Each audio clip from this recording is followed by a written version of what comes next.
Welcome to the Filmed Live Musicals podcast, a podcast about stage musicals that have been legally filmed and publicly distributed. The Filmed Live Musicals website contains information on nearly 200 musicals that have been captured live. Check it out at filmedlivemusicals.com. And now, on with the show.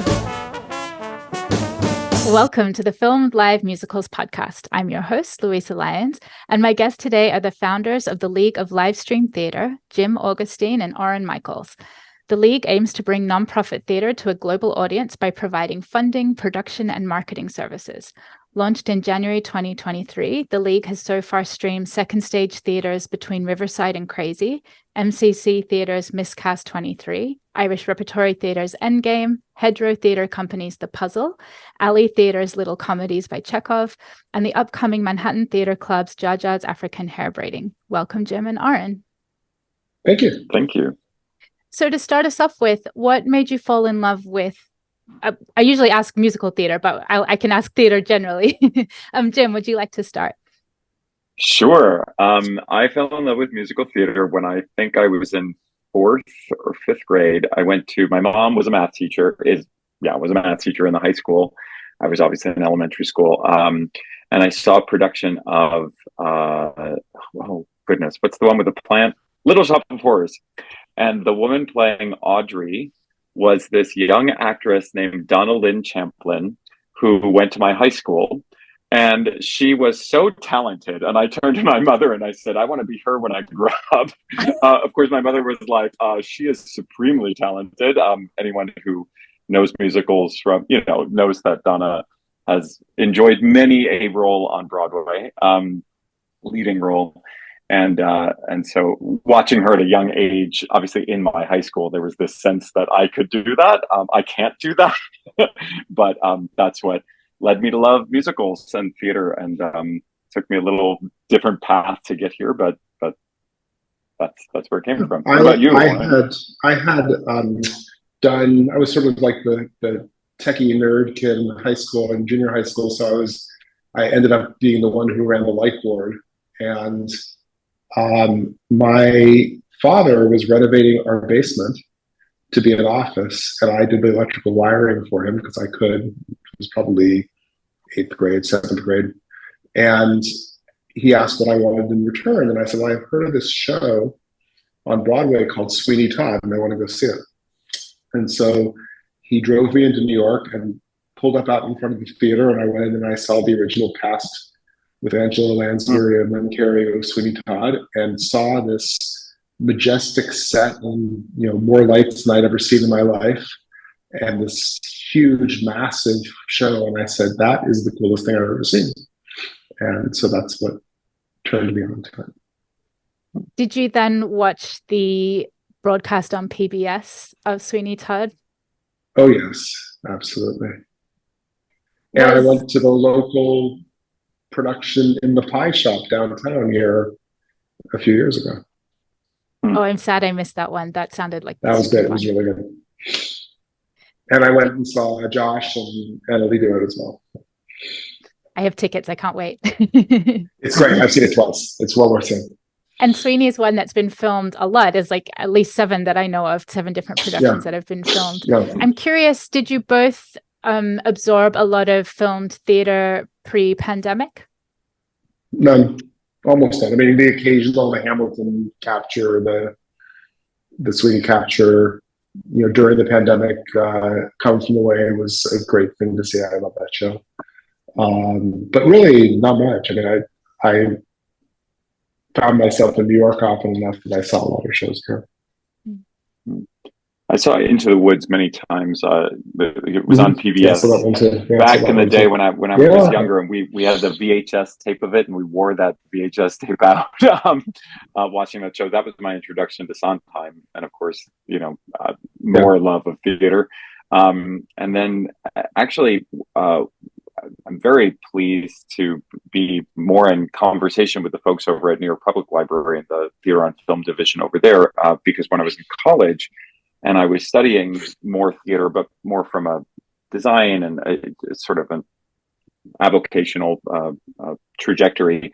I was doing a show of Sweet Charity, and I came down to directing it, and I came down to see the theater on film down here, and it was really great to have that as a resource. But back in the day, it was really hard to gain access to those archival tapes, and it's really exciting to see that more people are gaining access to more theater with filmed productions, and it's very exciting, obviously, to be a part of that trajectory. And I love that very recently, the New York Public Library, the Theater and Film and Tape Archive, is now available to anyone with a New York Public Library card. You don't have to have like it used to be, inverted commas, a valid research reason to watch it. And now anyone with a New York Public Library card can book a time to go and watch that treasure trove. Yes. Very important public service announcement. I didn't know that until we started to work together or have these conversations, because yes, back in the day in college, I think I had to have a letter from the university to gain access to this kind of thing. It's great to have it more accessible. Yeah, it's very exciting. So did you both meet through the filming of Clyde's at Second Stage? Is that right? That's right. Yep. We did, on opposite sides of the negotiating table. Indeed. And what led to the conversation? What led to deciding to form the League of Livestream Theater? Well, so when we did Clyde's, Jim was working at a company called Assemble, which is part of Zuckerberg Media, which is a for-profit company looking to do a lot of really interesting media stuff. And I was on the board, so I'm on the board of Second Stage. And so I was negotiating a deal for us that would take advantage of the funding this great for-profit company had and let them take all the risk and let us keep all the money, which was really awesome, but not exactly sustainable. And so there was a plan. There was an exciting. There was a plan to do much more, but then that company's focus changed, and so streaming wasn't as big of a part of the intended future of the company. And so when we then, a year later, we're starting to talk about streaming between Riverside and Crazy at Second Stage, one of the board members came to me and asked, since I had done this deal, and asked me what I was planning on doing about streaming between Riverside and Crazy. And I said, well, nothing. I'm not planning on doing anything about it because the Assemble Stream folks aren't doing this anymore, and I don't know of anybody else who is. And he said, we have to do something. And I said, well, I can do something if you'll pay for it. And he said, okay, I'll pay for it. And that was our first, and then I went and met with Jim, and we talked about it, and we decided that it made sense to do this as a nonprofit. And so we went back to this other board member who had agreed to fund it and said, look, we're starting a nonprofit, and you're going to make the first grant, and we're going to, get a law firm to make us a nonprofit as on a pro bono basis, and we're going to go look for some more funding, and we're going to do this. And so he wrote us a check, and we incorporated it as a nonprofit to cash it, and thus began the process of this, and here we are. I'm curious, with companies like Broadway HD or Broadway On Demand, is it because they're for profit that makes it harder for companies to afford to hire them to film? Or because they've been doing this work for a long time. You just used the important term, which is to hire them to film. They're doing a great job, but nonprofit theater has a real challenge right now, and there isn't a nonprofit theater company that has extra money laying around, or that's willing to take a lot of risk doing new things that are unproven. And so you would have a hard time in the finance committee of any nonprofit theater to say, we're going to write a high five, six-figure check, whatever the check is, to one of these companies to come and film your thing in hopes that it may or may not recoup. That doesn't happen in any nonprofit theater right now. And so their premise is that these shows should be filmed in a certain way that is fairly expensive to do, and includes a profit, because they're a profit-making company and should. And we decided that if that's to be the model, it's never going to happen for all of those reasons. So we had to figure out a way to value engineer it and make it a lot less expensive to do. And we had to figure out a way to make it risk-free to the theaters, who are already struggling as they are, and yet we also had to figure out a way to make it sustainable so that we could keep doing it. That we're not, we're a nonprofit, but we're not just sitting here to funnel money from our founders or funders rather to productions and then go away. The idea is to create something that is sustainable and will continue to exist, and do this for years to come. And we think we found a way to make that work. There are, but it's different than write a check to a company, have a bunch of people come in your theater and do a very, high touch capture, and then hope that there's enough money on the other end to do it. If that model worked, every Broadway show would be on Broadway HD, but they're not. Yeah. I'll also say that, the model, even when we were working on this from a for-profit standpoint, there was the idea of trying to get the theaters, the not-for-profit theaters, to collaborate with one another to drive down these costs of mostly of user acquisition, right? And it's hard from a for-profit standpoint to say, no, really, we're here to support your goodwill collaborations, right? Because for-profit companies are known for being competitive and taking the value that they have and extract it, or taking whatever they can to extract more value. So even though we did come in with a very earnest goal to facilitate that collaboration, it wasn't successful because of that structural difference. And I'm really proud, actually, of if I'm proud of two things. It's the value engineering that we've done to really reduce these costs, but it's also that we've started to see this idea bear fruit, that as a not-for-profit, we can more seamlessly facilitate these collaborations so as to drive down costs even more and to drive up the value proposition to all of our partners. Mm. And when you say value proposition, does that mean like ticket sales? What does it mean for the companies that you're streaming? It's ticket sales. It's also exposure. It's brand extension, access to audiences. Many of these theaters, they have they're not for profits, so they have a double bottom line. All of them, sometimes triple. Many of them are trying to promote the voices of new artists and get them out there to different places. These are people who they're not Lynn Manuel yet. They don't have audiences necessarily coming to see them in local areas, and so a streaming option gives these writers, these directors, these actors the opportunity to kind of be amplified further. And of course, obviously, driving more revenue to these theaters is also very important. These institutions have gone through a lot in the last several years. I don't think I need to enumerate what's happened. And so any accretive dollars to them is really a great thing. And if we can be a part of that, amen. Yeah, absolutely. And aside from the cost of streaming, what are the barriers for nonprofits or any theater company? What are the barriers for companies to stream right now? Well, I think a part of it is certainly you have to get the rights, because there's a lot of people who have to agree, the rights holders of the underlying work, the people who are performing, the people who are designing, directing, everybody has to agree this is a good idea, right? And that's one. I think some of the barriers are lower now than they were, in the sense that before the pandemic, theaters really saw this as potentially cannibalizing their in-person attendance.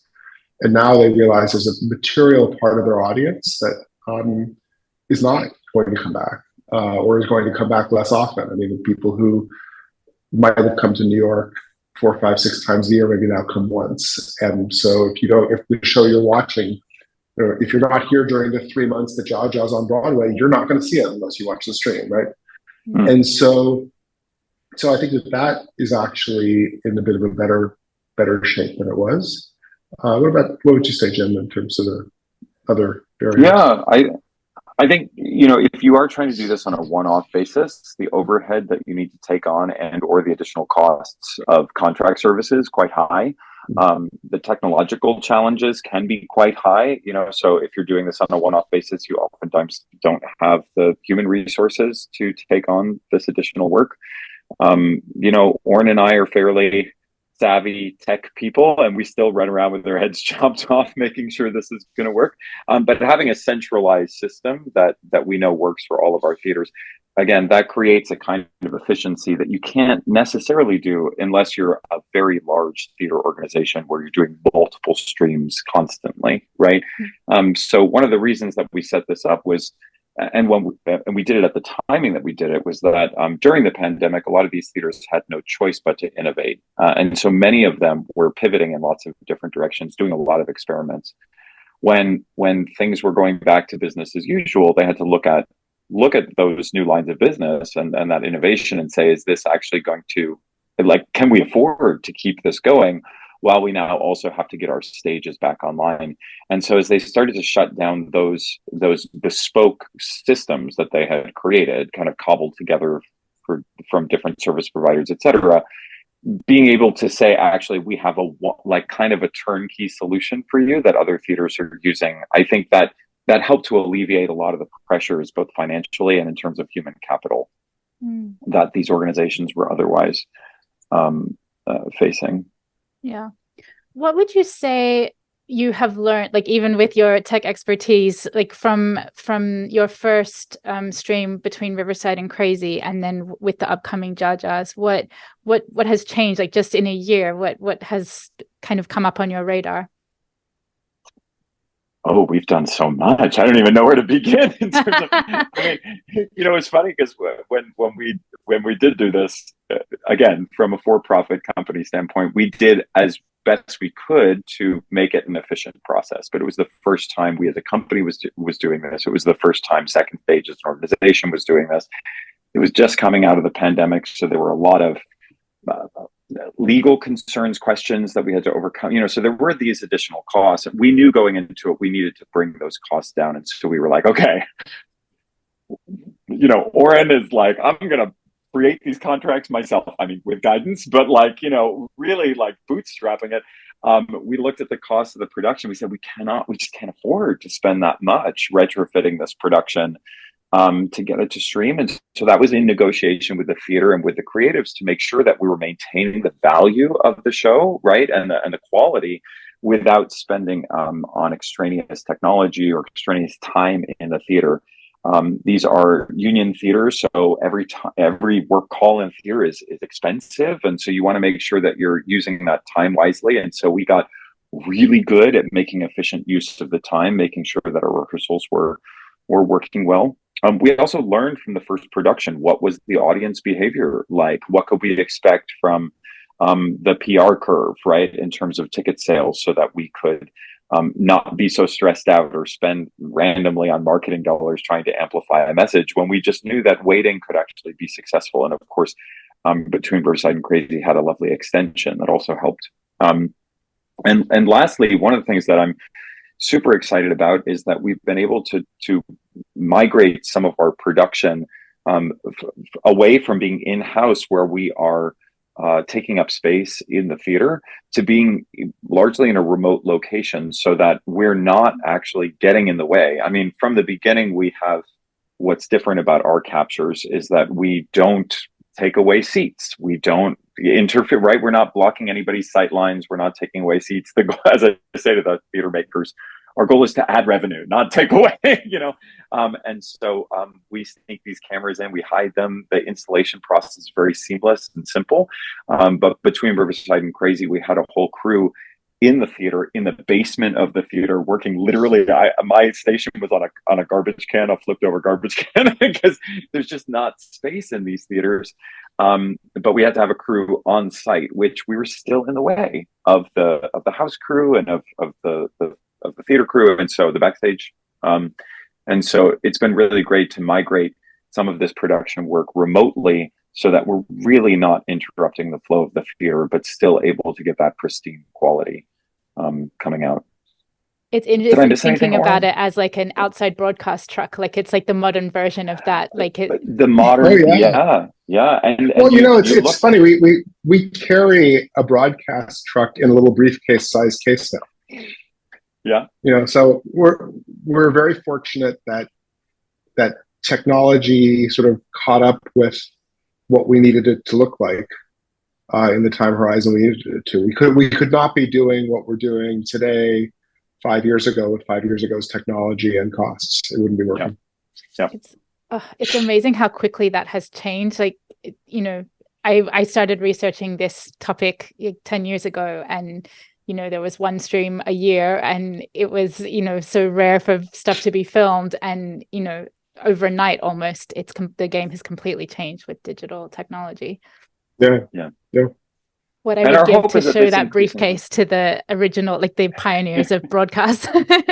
Right. Oh yeah, right. they would just roll their eyes. I mean, look, the cameras that we're using, which are HD cameras, are tiny, and 4K you can put them on the set. Yeah.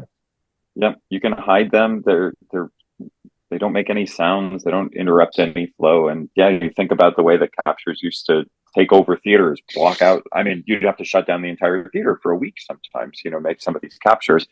Different end product, right? Especially if you're on the stage with jibs and with handhelds and whatnot. But you can still get a really great experience of being in the theater with these cameras. And that's really what we focused on.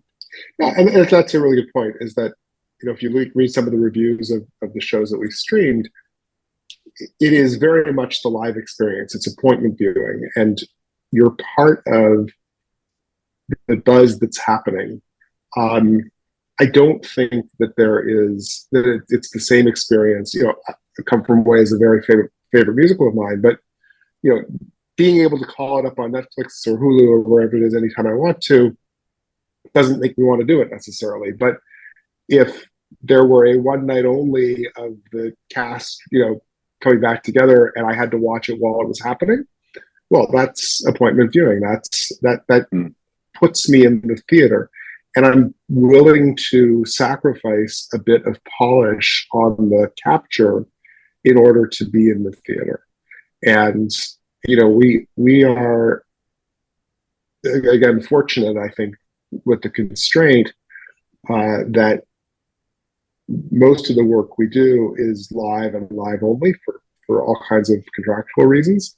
But I think that's actually a good thing. I think that we're not, we're not focused on creating a library of streamable content on demand. That's not in our mission. That's not in what we're trying to do. We're trying to bring live theater to people who can't otherwise be in that theater and would miss the show.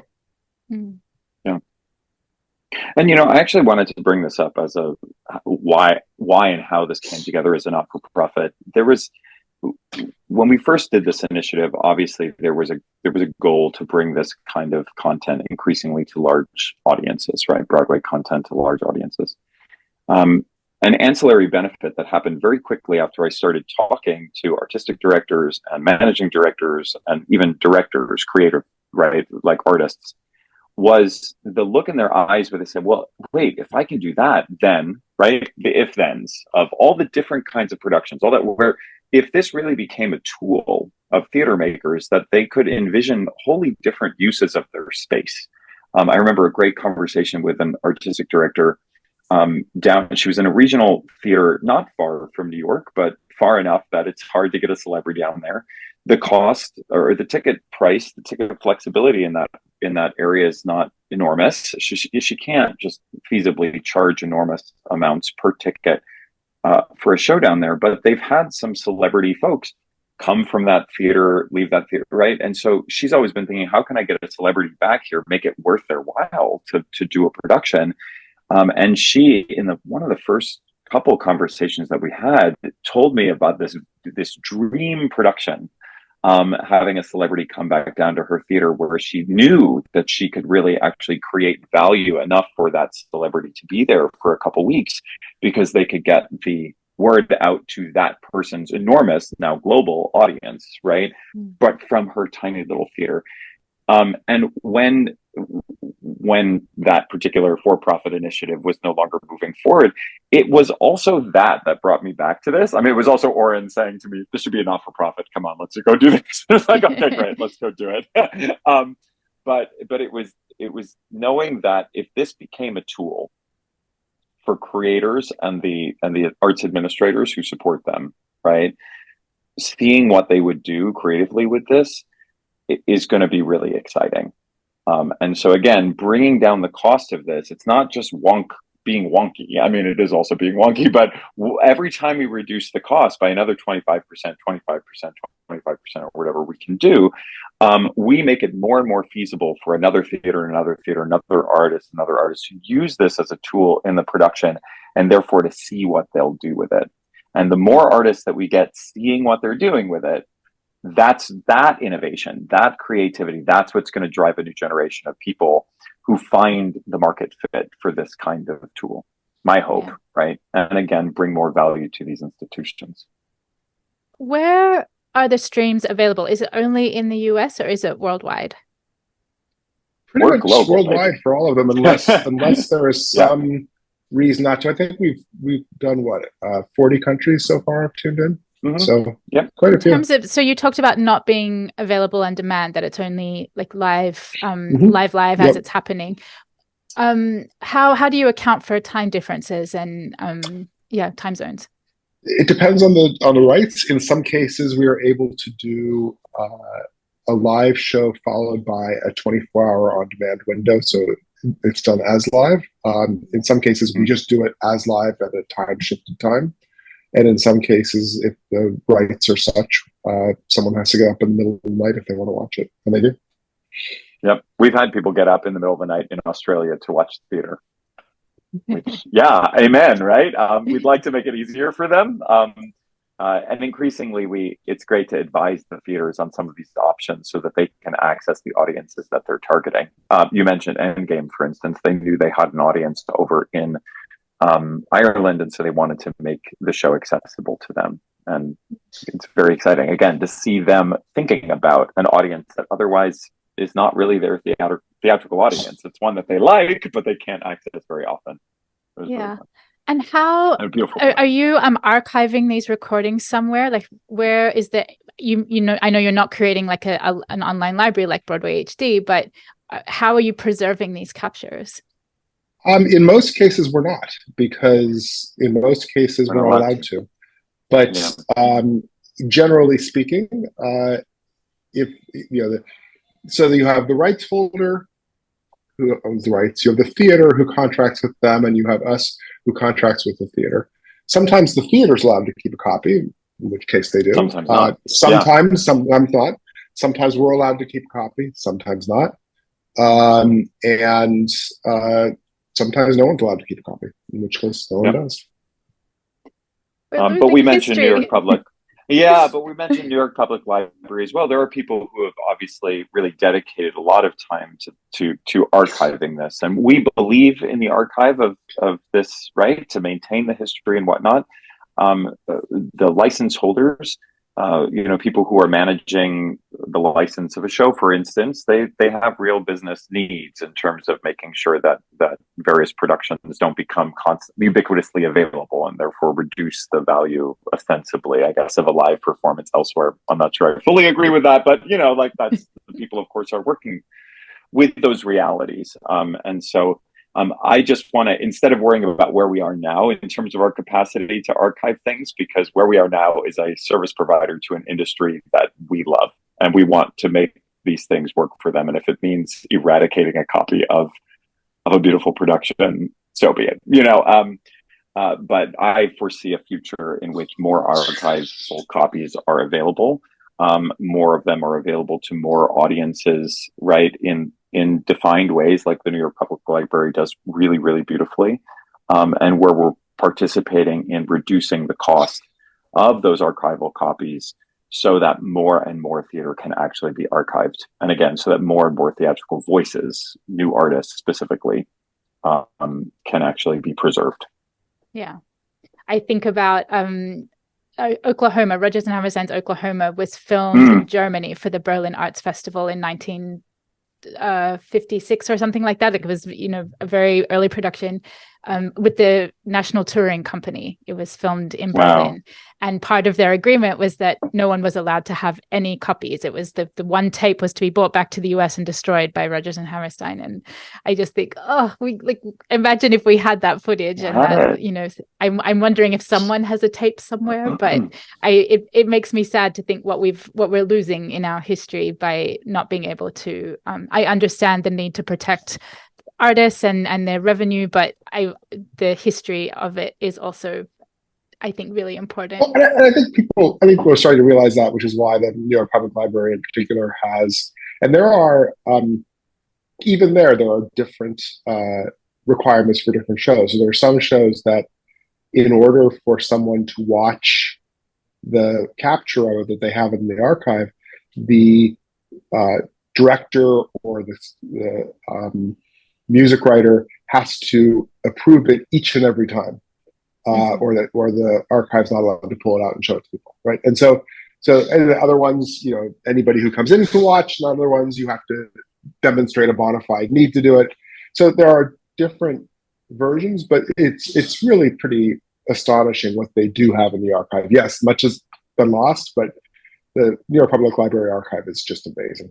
Yeah, they just had an exhibit with celebrating 50 years of Tufts, and they had reels from that exhibit, which in that exhibit, which were incredible. I want to touch on quickly, I know we're running short on time, your revenue generating grant program, which has been launched for the 23-24 season. Can you tell us more about that? Well, it goes back to what we talked about earlier, which is that many theaters are not able to take risk right now and try new things. Number one. Number two, we've value engineered a lot of the production costs so we can do it in a more effective, more cost-effective way. And then the third element that's different post-pandemic, and we talked about this a little bit, is that theaters are a little bit less concerned about cannibalization of the live show and more concerned about shrinking audiences in general and finding new audiences. And so bringing all of those together, we also found from the streams that we've done so far that 70% of our audience comes from at least 50 miles from the theater where it's being streamed. So it's not as though we have local people saying, I'm going to save a few bucks and watch it at home. We're theater lovers. If we can be in the show, in the house, obviously we want to be. And so taking those sort of three premises together, we were able to go to a funder and say, we would like to be able to underwrite the entire cost of both our costs of producing these streams, as well as if the theaters have any costs around union fees they have to pay or internet upgrades or whatever, up to a limit of $15,000 per show at the theater, that we will take the full financial risk on that. And through this grant that we received to allow us to do so. And then as we sell tickets, 30% of the revenue from $1 goes straight to the theater, in addition to the fact that we're underwriting this. And then we recoup our risked capital with the other 70% until such time as it pays back that investment, at which point the ratio flips. The theater gets 70% and we get 30%. And the idea is that if we can do this and generate enough revenue, that we can keep on doing this, for many, many years. And the way that works is that in order to participate in this, a theater that chooses to must agree to market all of these streams of all of these theaters to their mailing list. And so, nothing in life is free, right? So we are willing to take that risk if we can, over the course of this next year, use everyone together to build a much bigger audience for stream theater. And by building that audience, if we can get to a place where instead of a few thousand people or a few hundred people watching these streams, we get thousands and maybe 10,000 people. Well, at that point, we can then, this thing becomes self-sustaining as a nonprofit, and we can keep doing this for more and more theaters. And that's the intention behind it. You have Jaja's African hair braiding coming up at the end of November. That's actually that's not part of this program, but yes, we do, and it's really so that's a Broadway show, bigger budget and different thing entirely. Where we're partnering with MTC on that one, but yes, it is so exciting. I've seen it. Jim's seen it. It is so good, so good, an amazing show. I mean, my goodness, and it's a 90-minute no intermission of pure fabulousness. And a perfect show for streaming. It's got a great, very specific audience. It's got a very specific angle to it, but it's one of these shows that I'd be shocked if it became a Netflix special, you know what I mean? But it's a great, great show, and people should get to watch this show. And now people from all around the world can see it, whether they can get to New York within I don't even know how long this run is. It's been very short, right? It's only like a 20-week run, maybe not even that. Yeah. And so it's great to be able to do this kind of work. This is the kind of work I want to do more often. And I know the application's only recently closed for the grant program, but are you able to share are there any companies that you can announce yet that are going to be streaming in the next season? Well, the first one was LA Theater Company in Houston with little comedy. That was under this program. And the other ones, it's interesting. We're still actually working with how and when we roll out the announcement. Everybody has a different idea. We're experimenting. So some theaters are like, yeah, let's tell the world as soon as we can and do a lot of pre-sales.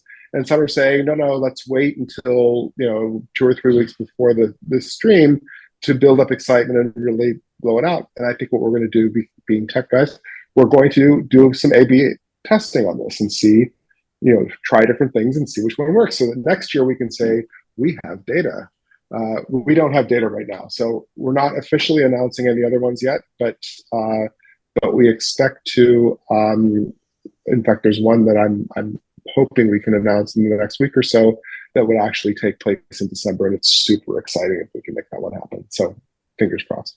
Well, my plea is that you ask these companies to put the links on their homepage, because I research companies all the time, and you would not believe how many theaters do a press release that they're streaming a show, and then there's no information about tickets on their website. It's hard to find it. Infuriating. Yeah. No, it's definitely absolutely true. And our plea is that as we do make these announcements, that people like you who are spreading the word about filmed live theater and streaming live theater will help us spread the word to people who want to hear about it.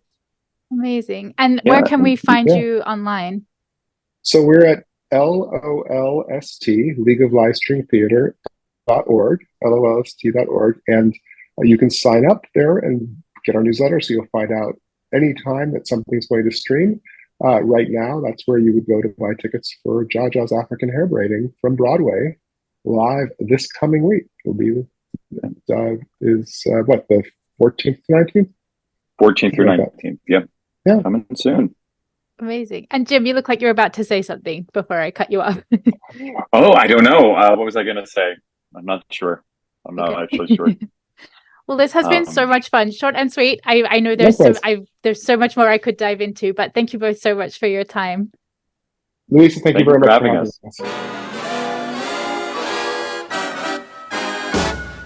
The Filmed Live Musicals podcast is created and edited by your host, Luisa Lyons.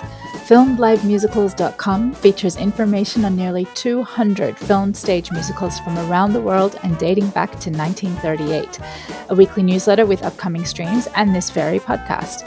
You can follow us on Twitter, Facebook, Instagram, and YouTube, and make sure to sign up for the weekly newsletter to have upcoming streams delivered straight to your inbox.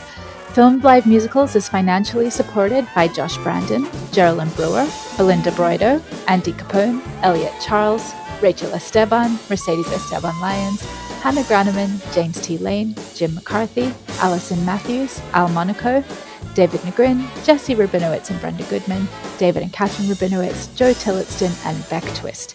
If you would also like to support the preservation of the history of film stage musicals and the creation of one easy place to find them all, you can now make a tax-deductible donation to Filmed Live Musicals via The Field. Visit filmedlivemusicals.com to learn more. I hope you've enjoyed this episode, and thanks for listening.